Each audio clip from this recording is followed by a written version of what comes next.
High everyone, welcome back to the channel. আশা করি তোমরা সুস্থ আছো, ভালো আছো। তো তোমরা থাম্বনেল দেখেই বুঝতে পেরে গেছো আমি আজকে কী বিষয়ে তোমাদের সাথে আলোচনা করব। তো এই অতিমারির সময় একটা ভীষণ পরিচিত ইমিউনিটি বুস্টারের নাম হচ্ছে কাড়া। তো কাড়া নামটা সবার কাছেই ভীষণ পরিচিত, বাট কাড়া কীভাবে বানাতে হয় বা কী কী ইনগ্রিডিয়েন্টস লাগে সেই ব্যাপারে কিন্তু অনেকেই জানে না। কারণ আমি যাদের সাথে কথা বলেছি তাদের মধ্যে অনেকেরই জানেনি কীভাবে বানাতে হয়। তো চলো, আমার হাজব্যান্ড এই কাড়াটা তৈরি করে রেগুলার আমাদের বাড়িতে, তো ওর মুখ থেকেই শুনে নিই যে কাড়া বানাতে কী কী লাগে বা কীভাবে বানাতে হয়।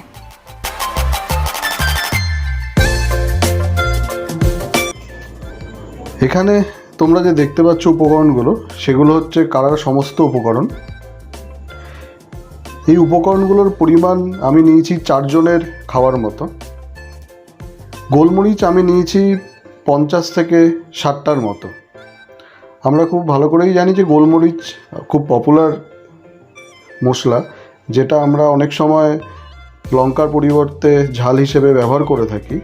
এবং তার সাথে সাথে আরও এটা উপকার সর্দি কাশির পক্ষে, কারণ এটা খুব হাই অ্যান্টিঅক্সিডেন্ট প্রপার্টিজ আছে এর মধ্যে। আর আমরা জানি অ্যান্টিঅক্সিডেন্ট প্রপার্টিজ থাকা মানে আমাদের সেল ড্যামেজ হওয়া থেকে এটা আটকায়। তারপরে আমি আসছি এলাচ আমি নিয়েছি 15 থেকে 20টার মতো। এলাচ আমরা স্বাদ এবং গন্ধের জন্য ব্যবহার করে থাকি, এবং এর আরও একটা খুব ভালো গুণ আছে, যেটা হচ্ছে আমাদের ফুসফুসের কার্যকারিতা বাড়াতে সাহায্য করে। তারপরে আসছি আমাদের অতি পরিচিত তুলসী পাতায়। তুলসী পাতা আমরা ছোটোবেলা থেকেই খেয়ে আসছি কম বেশি। তো সেই তুলসী পাতা আমরা খুব জানি এটার ভাইরাস গঠিত যে কোনো রোগকে ঠেকাতে খুব ভালোভাবে সাহায্য করে। তা আমি এখানে নিয়েছি 10টা থেকে 12টা মতো পাতা। তারপরে আসছি লবঙ্গ আমাদের সমানভাবে রেসপিরেটরি সিস্টেমকে সাপোর্ট করে। এর মধ্যে প্রচুর পরিমাণে অ্যান্টিঅক্সিডেন্ট আছে, এবং আমরা অনেকেই কাশি হলে লবঙ্গ মুখে দিয়ে রাখি, তাতে কাশির উপদ্রবটা কমে।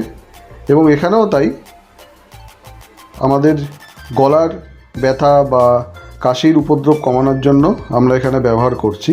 এবং তার সাথে সাথে আরেকটা উপকার আছে, লবঙ্গ অম্বলের ক্ষেত্রে কিন্তু লবঙ্গ খুব সাহায্য করে। তো সেটাও একটা আমাদের এক্সট্রা বেনিফিট। তারপরে আসছি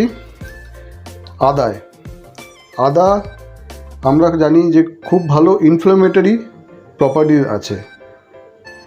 তো এই ইনফ্ল্যামেটরি বলতে প্রদাহ, আদা আমাদের শরীরের যে কোনো প্রদাহকে রুখতে খুব ভালোভাবে সাহায্য করে থাকে।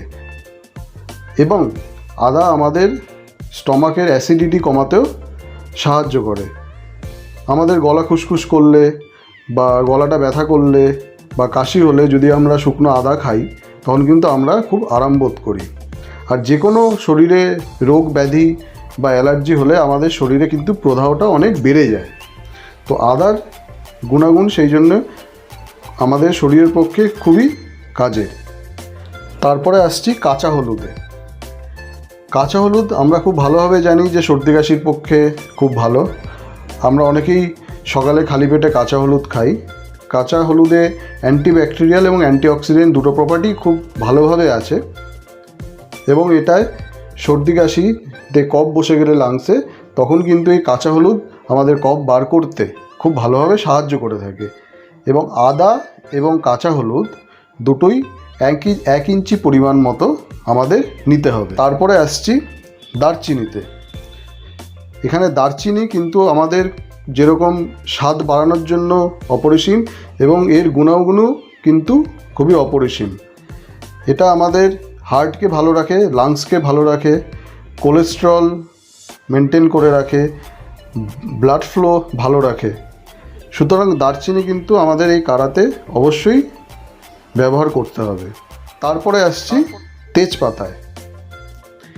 তেজপাতা আমাদের কিন্তু নিঃশ্বাস প্রশ্বাসের ক্ষেত্রেও কিন্তু খুব ভালোভাবে কাজে লাগে। যেমন আমরা অনেক সময় কি করি, আমাদের যদি সর্দি কাশি লাগে তেজপাতা পুড়িয়ে তার ধোঁয়াটা নিই, তো এখানেও তাই তেজপাতা আমরা সেই জন্যই ইউজ করছি, কারণ এখানে যে শ্বাসনালীতে যে আমাদের প্রদাহের সৃষ্টি হয় সেটা কমাতে তেজপাতা খুব ভালোভাবে কাজে লাগে। এখানে যে উপকরণগুলো আমি চুজ করেছি সেগুলো আমার মন গড়া নয়, এগুলো আমি বিভিন্ন জার্নাল থেকে দেখে বা পড়ে জিনিসগুলো জেনেছি এবং আমার পরিচিত 2-3 জন আয়ুর্বেদিক ডাক্তার আছেন, তাদের পরামর্শ অনুযায়ী আমি এই উপকরণগুলো চুজ করেছি। এই কাড়া জিনিসটা আমরা 1.5 বছর ধরে খাচ্ছি। তার আগে আমরা এটা অতটা রেগুলারলি খেতাম না, কিন্তু এই অতিমারির যে সমস্যা তৈরি হওয়াতে এখন আমরা এটা রেগুলার বিগত 1.5 বছর ধরে খেয়ে চলেছি প্রত্যেক দিন। এখানে আমি কিছু জিনিস হামলদিস্তায় থেতো করে নেব, যেমন গোলমরিচ, এলাচ, লবঙ্গ, কাঁচা হলুদ এবং আদা। তার মধ্যে এলাচটা থেতো করে নিলে এটা সুবিধে, যেটা আর ছাড়াতে হয় না, কারণ ভেতরের যে দানাটা আছে সে দানাটা খুব সহজেই বেরিয়ে যায়। তো শুরু করা যাক।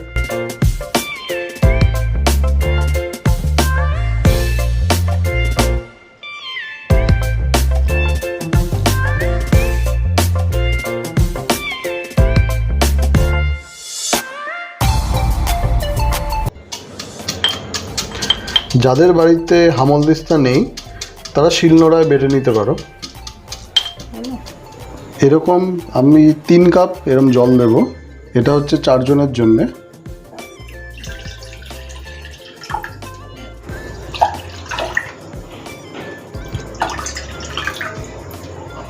এখন আমি গ্যাসের ফ্লেমটাকে হাই রেখেছি, তো হাই রেখে এই মশলাগুলো এর মধ্যে জলের মধ্যে ঢেলে দিচ্ছি, থেতো করা মশলা।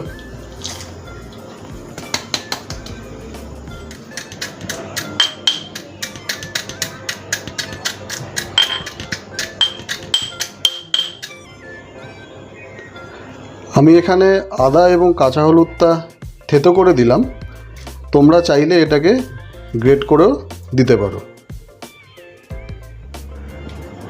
আমরা বড়রা এই কাড়া দিনে 2 বার হাফ কাপ করে খেতে পারি, এবং যদি আমাদের সর্দি কাশি জ্বর এইসব বেশি বাড়াবাড়ি হয় তাহলে এই নাম্বারটা আমার একটু বাড়াতে পারি, হয়তো দিনে 3-4 বারও খেতে পারি। এটা যে শুধু এই সময় খাওয়ার জন্য সেটা না, এটা সিজনাল ফিভার বা কারুর যদি অ্যালার্জি থাকে তাদের ক্ষেত্রে, যেমন চোখ চুলকানো, নাক দিয়ে জল পড়া, হঠাৎ হঠাৎ হাঁচি দেওয়া, তাদের ক্ষেত্রেও কিন্তু এটা খুবই ফলদায়ক। এটা যদি রেগুলার সে খায় তাহলে কিন্তু অবশ্যই খুবই উপকার পাবে। আমরা নিজেরা যথেষ্ট উপকার পাচ্ছি। আর বাচ্চাদের ক্ষেত্রে কিন্তু অবশ্যই এগুলো খাওয়ানোর আগে ডাক্তারের পরামর্শ নিয়ে খাওয়ালে খুবই ভালো। যেমন আমার মেয়েকে রেগুলার 4 বছর বয়স থেকে খাওয়াচ্ছি, অবশ্যই খাওয়ানো শুরু করার আগে ডাক্তারের পরামর্শ নিয়েছিলাম। এটা হাই ফ্লেমে ফুটতে শুরু করে দিয়েছে, এরপরে এটাকে লো ফ্লেমে করে 10 মিনিট ফোটার জন্য রেখে দেবো।